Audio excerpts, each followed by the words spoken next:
টাকার কাছে সব কিছু বিক্রি হয়ে যায়। আর একটি প্রিয় জিনিস টাকার কাছে বিক্রি হয়ে গেল। হ্যাঁ, আপনারা যে ভিডিওতে ওই গরুটাকে দেখতেছেন, এই গরুটা আজকে বিক্রি হয়ে গেল। এই গরুটার দাম দেওয়া হয়েছে 1,47,000 টাকা। 1,47,000 টাকার বিনিময়ে গরুটি আজকে নিয়ে যাচ্ছে কসাইরা। তারা নিয়ে এটাকে কী করবে হয়তো আপনারা জানতেই পারতেছেন, কিন্তু যে গরুটি পেরেছে তার খুব কষ্ট হচ্ছে গরুটাকে বিক্রি করে।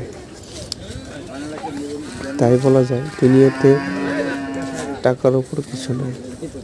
তো আপনার যত বড় শখের জিনিস থাকুক না কেন, প্রয়োজনে সেটা বিক্রি করতে হবেই।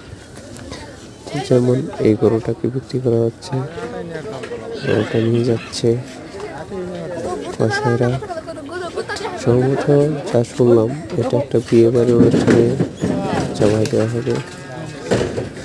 হাজির হয়েছে না জানি কত মানুষের খাবার প্লেটে হাজির হবে আজকে এই গরুটা। ঠিক আছে।